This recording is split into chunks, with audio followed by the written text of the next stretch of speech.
কখনো কি মনে হয়েছে আপনি সৎভাবে পরিশ্রম করছেন কিন্তু কোনো ফল পাচ্ছেন না? কেউ হয়তো শর্টকাটে কিংবা অন্যায় করে দ্রুত এগিয়ে যাচ্ছে, তখন মনে হয় না আমি কি শুধু ভুল পথে হাঁটছি? চলুন আজ সেই প্রশ্নের উত্তর খুঁজব।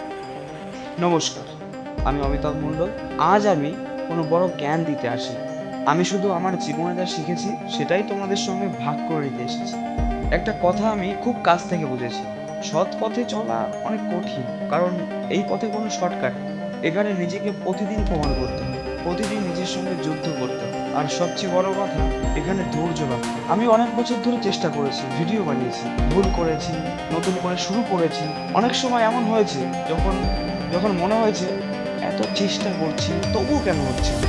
তারপর নিজেকে একটা প্রশ্ন করেছি, আমি কি শুধুমাত্র সফল হতে চাই, নাকি একদিন এমনভাবে সফলতা আসবে যেদিন নিজেকে নিয়ে গর্ব করতে পারবো?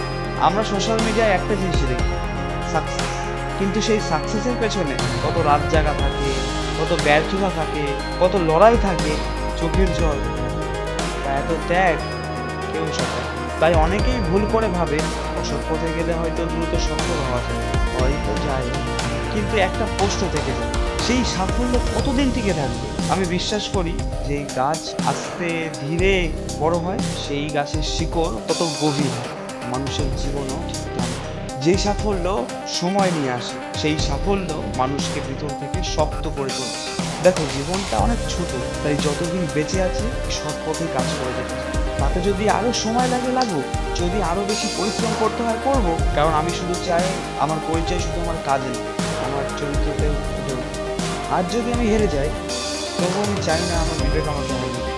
কারণ টাকা আবার উপার্জন করা যায়, ভিউ আবার আসতে পারে, সাবস্ক্রাইবারও বাড়তে পারে, কিন্তু একবার যদি নিজের সততা হারিয়ে ফেলি, তখন সব কিছু পেয়েও হয়তো কিছু হারিয়ে যায়। তাই যারা পরিশ্রম করেও ফল পাচ্ছেন না, দয়া করে হাল ছেড়ে দেবেন।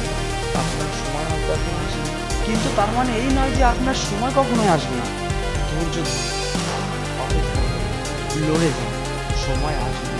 ধীরে চলতে লজ্জা নেই, লজ্জা হলো নিজের নীতিকে বিক্রি করে দ্রুত এগিয়ে যাওয়া। আমি জানি আমার পথটা সহজ নয়, তবুও আমি এই পথেই থাকি, কারণ আমি বিশ্বাস করি সময় হয়তো দেরি করে, কিন্তু সৎ পরিশ্রমের মূল্য কোনোদিনও অস্বীকার করে না। ভালো থাকবে।